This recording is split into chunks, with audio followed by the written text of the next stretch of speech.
Welcome to the Hank Cisco Show, ladies and gentlemen. Don't touch that remote. We got a great show here. Not only a great show, we got a great guy here. Got one of my good friends, and he's a policeman. And not only the policeman, but he's a chief of police from Lower Providence, Pennsylvania. Let me tell you, there's something about a police officer. He takes an oath to protect people, puts his life on the line, and so we really should be more, support. Right now, there's a lot of, controversy about police officers, but we, the police department, I'm a former policeman. We are the first line of defense. First line of defense.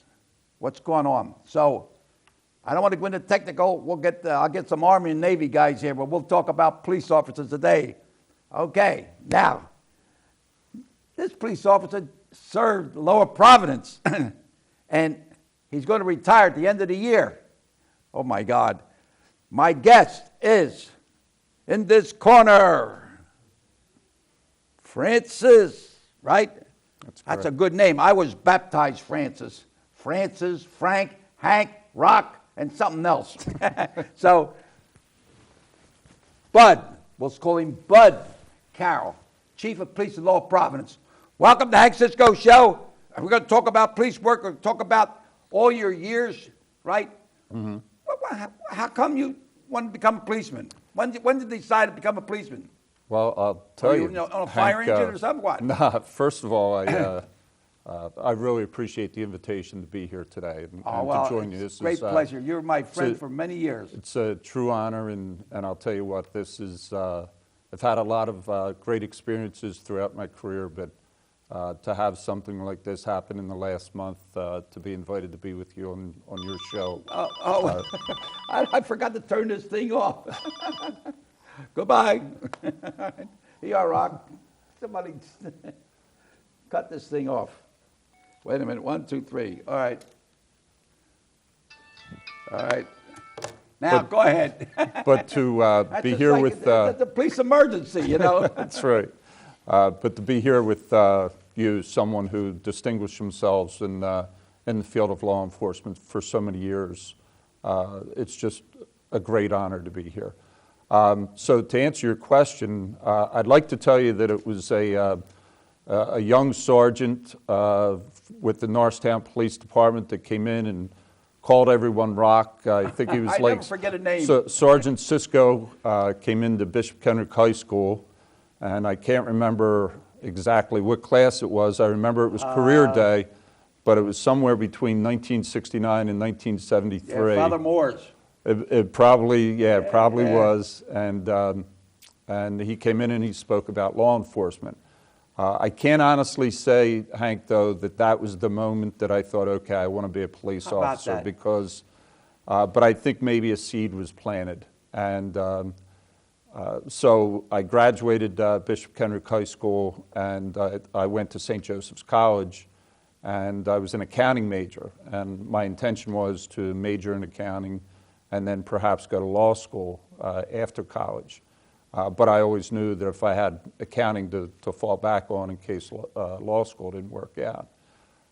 Well, then as things happen, I had a lot of people in my life, as I'm sure you have, that have helped you out and put you in places and positions that turn out really good. And what happened was my junior year, a bunch of my buddies, we'd rented a house at the shore in Ocean City between our sophomore and junior years, and it was a lot of fun. So we said, okay, let's do it again next summer.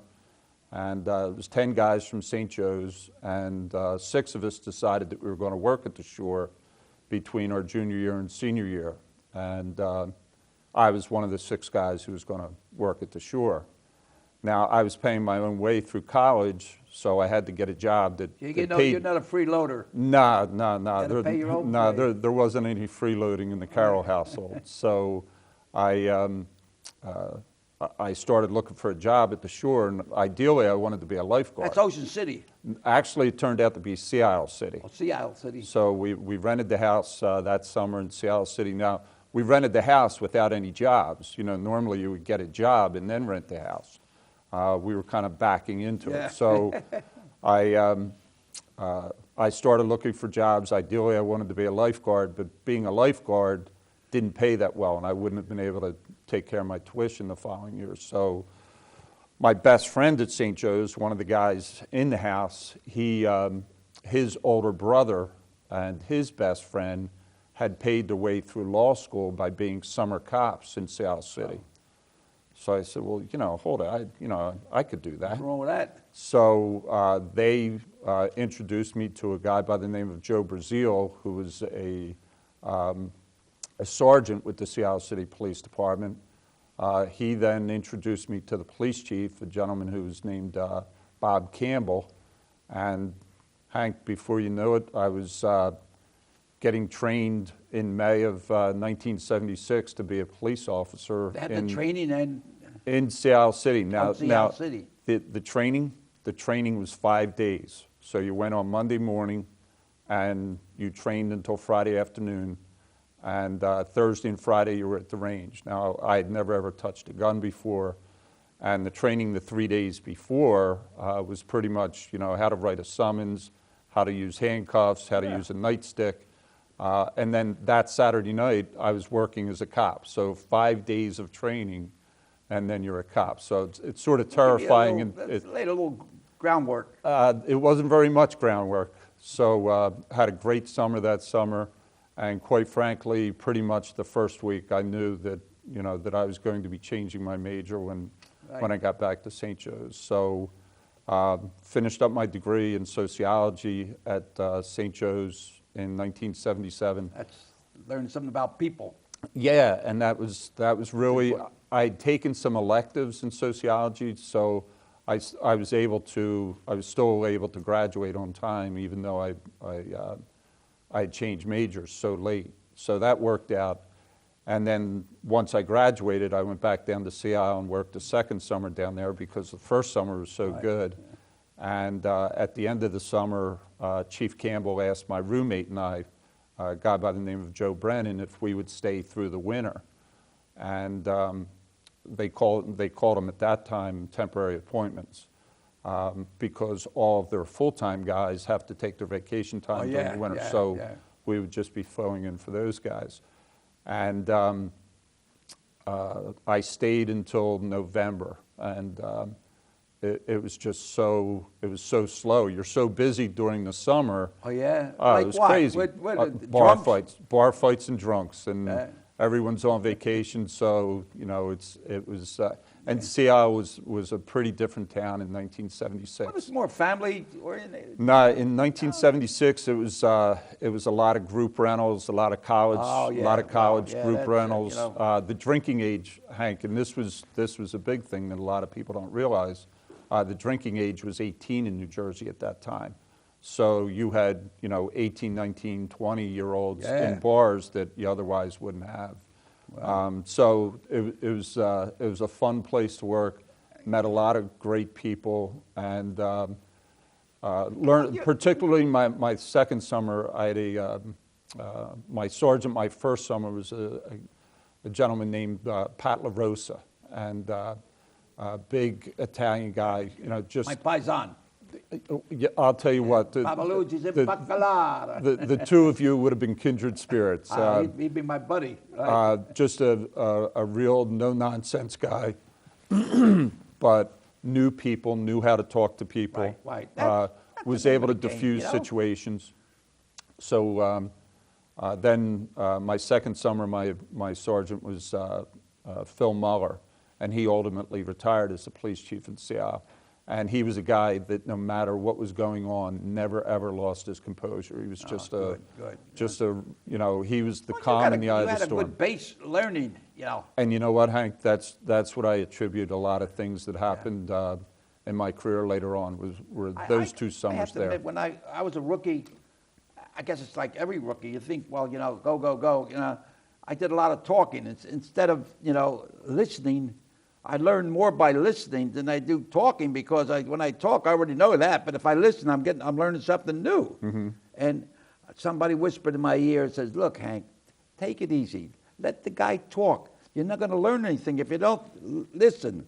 90% listening, 10% talking. Mm-hmm. For any police officer, remember that. 90% listening, 10% talking. Mm-hmm.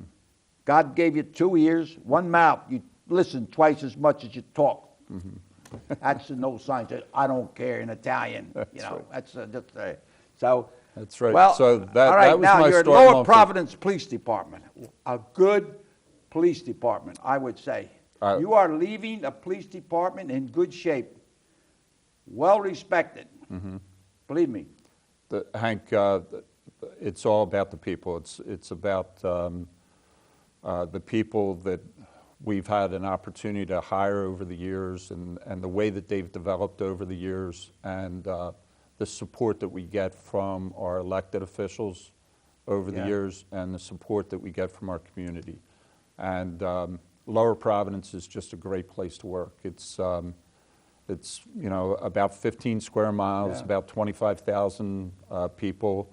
We have 31 police officers. 31? Yes, and it's and there's a lot of challenges. I mean, we have the Montgomery County Correctional Facility. We're responsible for the anything that happens. Now, departments you have now. How many departments? Like you have a traffic or what? How's that? How do you break it down? Your department? Yeah, within the department, we have the patrol division, which within it has certain units. So there's a canine unit. We have two police dogs. One is bomb certified. One is narcotics certified. We have a traffic unit, 2 officers in the traffic unit. And their focus is on, obviously, traffic enforcement, traffic safety, accident analysis, accident reduction. They do traffic studies, so if Hank Cisco would call up and say, "Hey, I want a stop sign at the end of my street," they would be the officers that would do the preliminary investigation. How did we get to know each other? When was the first time we met? Hank, after I talked to you on the phone, as I said, I distinctly remember you coming to Bishop Kenrick High School. You have absolutely made an impression on a young, fuzzy-faced kid back then. But as a police officer, I remember you in Norristown, but I remember you more at the county detectives. What year did you retire from Norristown? What year were you done in Norristown? I retired in 76 or so, and then I put 25 years in Norristown and 13 with the county detectives. Okay, so it was probably at the county that I actually met you and got to know you a lot better. What is your biggest case? I remember there was a big thing on the Mile Hill. What was that? It was a house with bombs or something? What was it? What was that? It was something big. It had TV cameras all over the place. Yeah, I'll tell you, I would say in my career the biggest case was probably a triple homicide on Palm Sunday at St. James Church in Evansburg, which is... okay. I was on Palm Sunday. Yes, it was March 31st, 1985. I just drove by there with my daughter. Yes, it's a beautiful church. There was a murder here. Mm-hmm. I thought it was just he killed his wife, but then my daughter says, no, there was a child involved. There were actually 2 children. That was your district. Yes, it was. It was Leon Moser was the husband, and he and his wife, Linda Moser, were separated, and they had 2 daughters, Donna, who was 14, and Joanne, who was 11. And Leon was living down in Delaware County, and Linda and the 2 girls were living in Eagleville in Lower Providence Township, and they went to church on Palm Sunday, and Leon had visitation with the 2 girls that weekend, but he was supposed to return them to Linda that day. So after the church service, where he had actually gone up to communion with one of the daughters, he met with Linda back in the vestibule of the church, and there was some words exchanged, and when they went out into the parking lot, Joanne, the 11-year-old, had gotten into the back seat of his car, Donna was outside of the car and Linda was walking to her car, Leon went to the back of his car, which was a little Toyota, and got a hunting rifle, a .30 caliber hunting rifle out of the back of the car.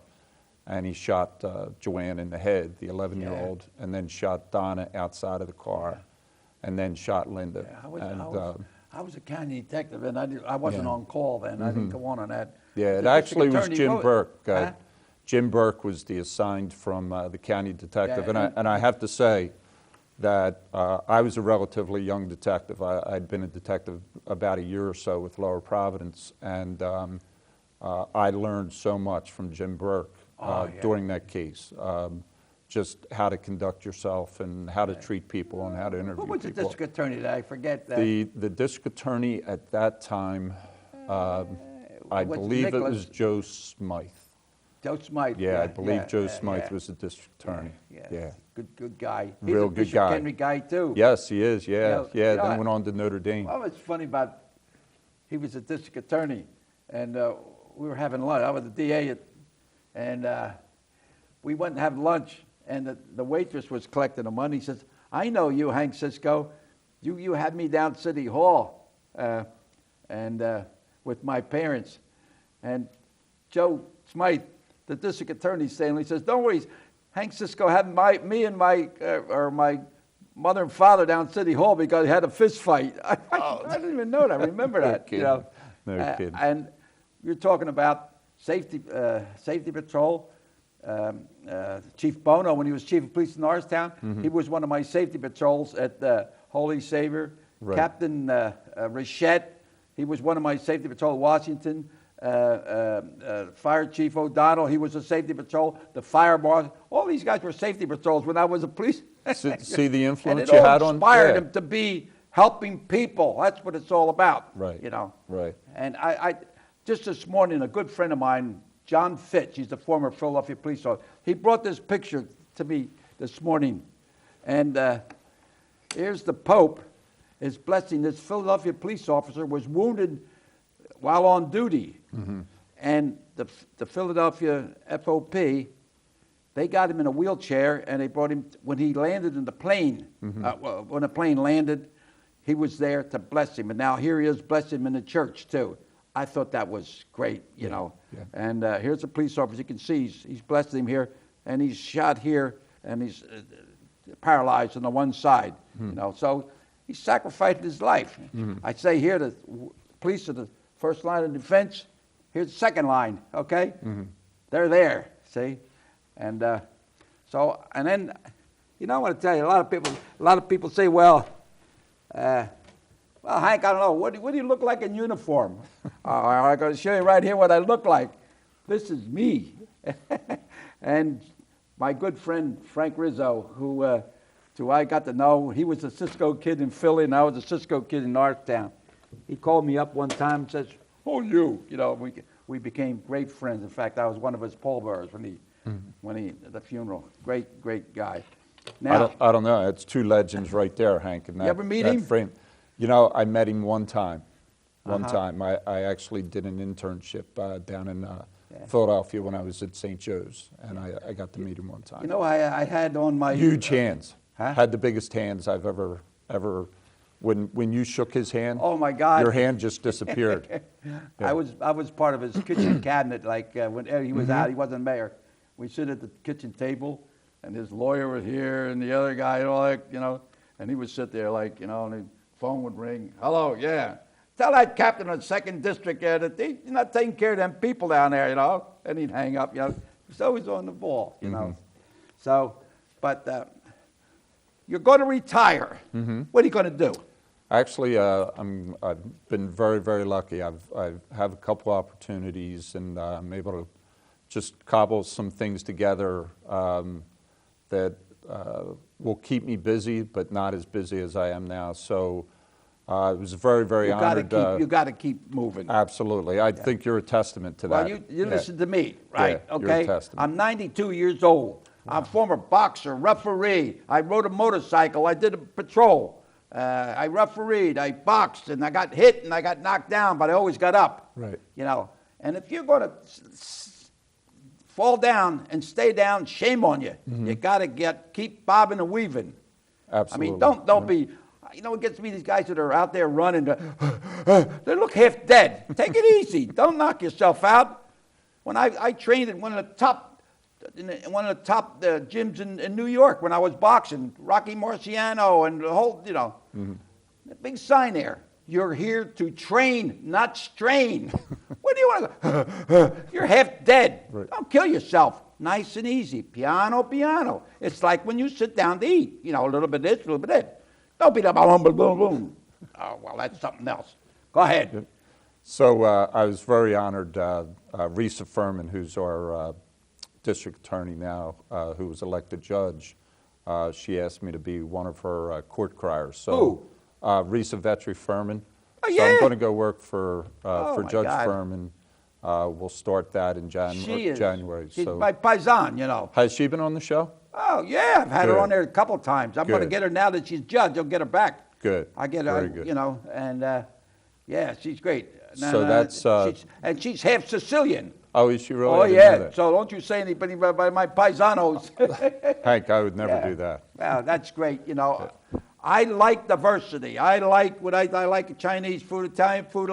I go to Greco-Roman, I get the Greek food. In fact, I think they're going to bring a pizza from Greco-Roman here for a little celebration for you no after the kidding. show. No and kidding. another thing, I thought that it was so important for a police officer that dedicates his life. How many years? It's just about 39, a little short of 39. Put it all I together. thought I want to put him on my show. I want people to see what he looks like, what he sounds like. And I thought, it's a little bit more than TV. I called Stan Husky, the Times Herald. I said, Stan, it's time to start spreading our wings about police officers. And we got a chief of police is retiring at the end of the year. And I'd like to do a story on him.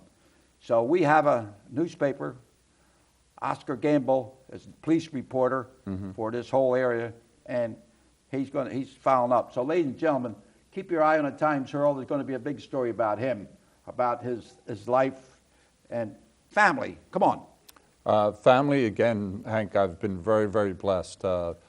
I married Sheila O'Hara, who's a year ahead of me O'Hara. at Bishop Kenrick. Yes. When yes. Irish eyes are smiling. I sing it to her, So, right? yeah, no, and she has Irish eyes. And I use the term all the time, Hank. How about the Bambinos?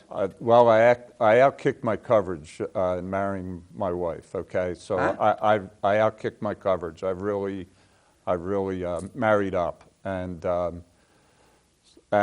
again, very, very blessed with two beautiful daughters. My daughter, Bryn, is in her 4th year of medical school at Johns Hopkins Medical School in Baltimore. And my daughter, Mara, is graduated from the University of Delaware this past May, and she's working for the Montgomery County District Attorney's Office. Montgomery County? Yeah, so she's the restitution coordinator in the victim witness unit. So, Hank, God's been very good to me. Not know bad what? for a kid from I'm Jeffersonville, just right? thinking now, when you're talking about your kids, we met in the gymnasium where my grandson was playing basketball, and you were there with the team there. Okay, What was I that? coaching? I was probably was it Yeah, St. Francis? I don't know, was whatever it was, but he CYO? was playing there, and I remember I said, "That's the chief of police over there," you know. Okay, yeah, I I don't know if you were coached chief then or CYO basketball for a number of years at St. Francis. Yeah. And then when my daughter Mara was playing, I coached her travel team. Yeah. So, yeah, Well, it's I'm been great. you're landing on your feet, and that's, you know, I know a lot of pressure, you know, Mm-hmm.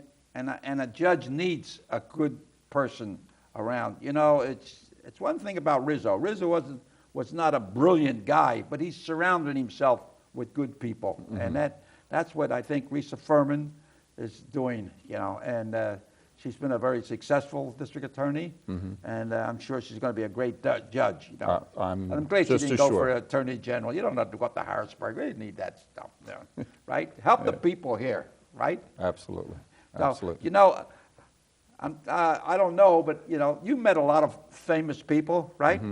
How many famous people come to your town when we had escort when the president or somebody had to come? They had a special security. Tell me something about that. Actually, most recently, the papal visit was absolutely an Tell me overwhelming about that. responsibility, and Hank, the law enforcement in Montgomery County distinguished themselves. They really did.